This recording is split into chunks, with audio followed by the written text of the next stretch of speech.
President Obama's plan hinges on arming and training moderate Syrian militias to defeat ISIS. The president has been criticized for not doing that sooner. You're about to hear from two men who saw the threat early, former Defense Secretary Leon Panetta and Abdullah II, the King of Jordan.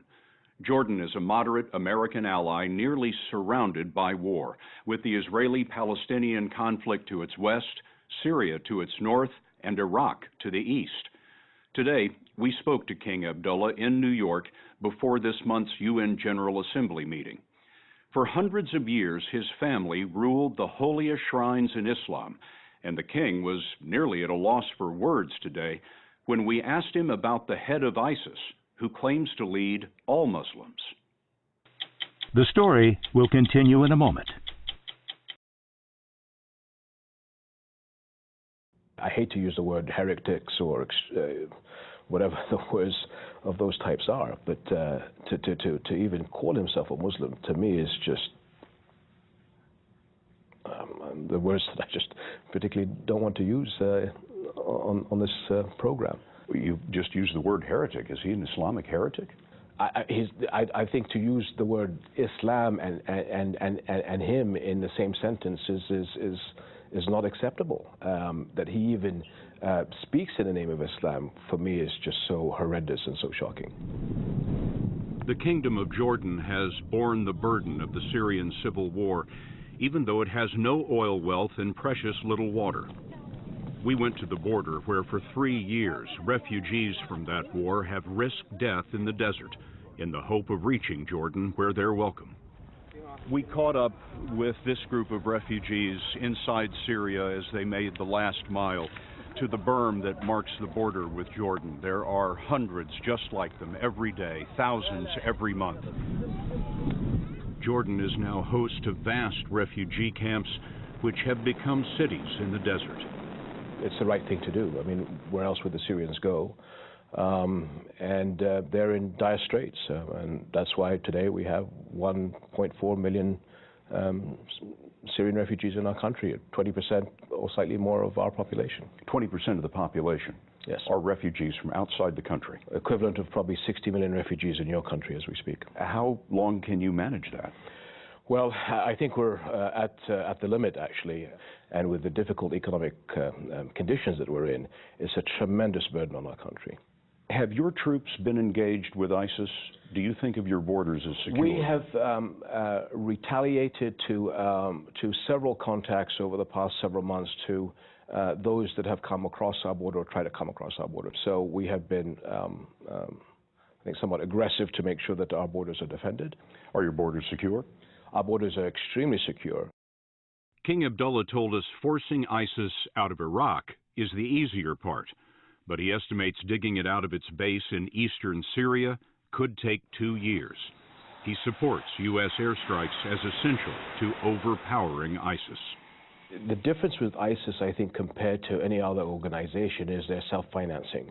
They can produce within a year, in a year cycle, up to almost $1 billion worth of oil derivatives that they're obviously selling at a low price, about $30 a barrel, which means that they can pay a lot of foreign fighters to come into their country. They can buy weapons. Would $1 billion a year give them a seat at OPEC? You would imagine if you had that capability, which is, I think, about what they have today is about a third of the production of the United Arab Emirates. You know, in a way, technically, they'd be asking for a seat at OPEC. Now, according to the king, all countries in the region face a choice. ISIS, I think, has triggered an understanding that it's time for all of us to make up our minds on the fight of good against evil. And this brings all of us together from all religions of all different sides of the divide to make up our minds, are we going to fight the good fight? Could the rise of ISIS have been prevented? They could have been prevented if the international community worked harder together to make sure that funding and support to the original groups in Syria were not allowed to get to the extent that they were. The international community, the United States, intervened too late.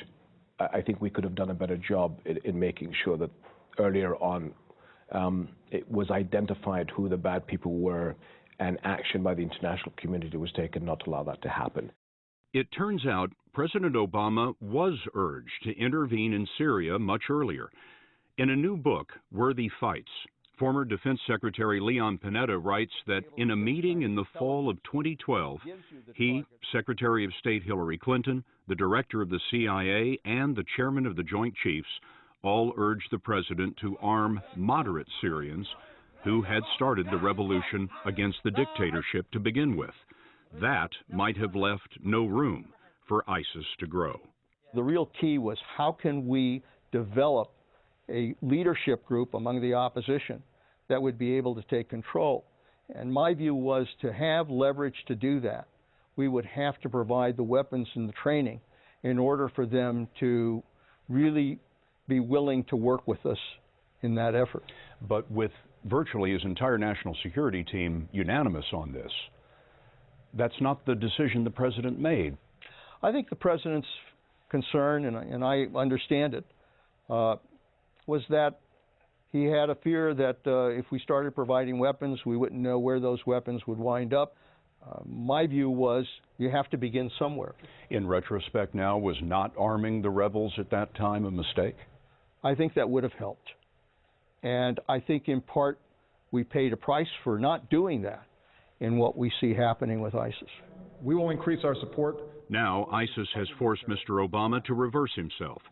The new policy depends on local forces to win on the ground, but many of the available partners are dubious.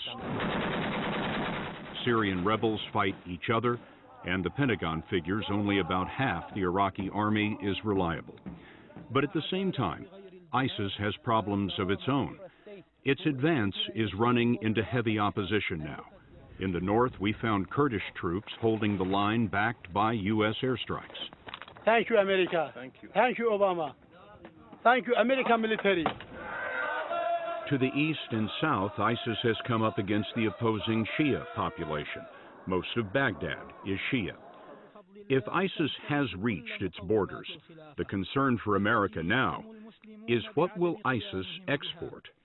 When we see these ISIS soldiers on these videos say, "We're coming for you, America," but is that idle boasting, or are they a threat here at home? I think they are a threat.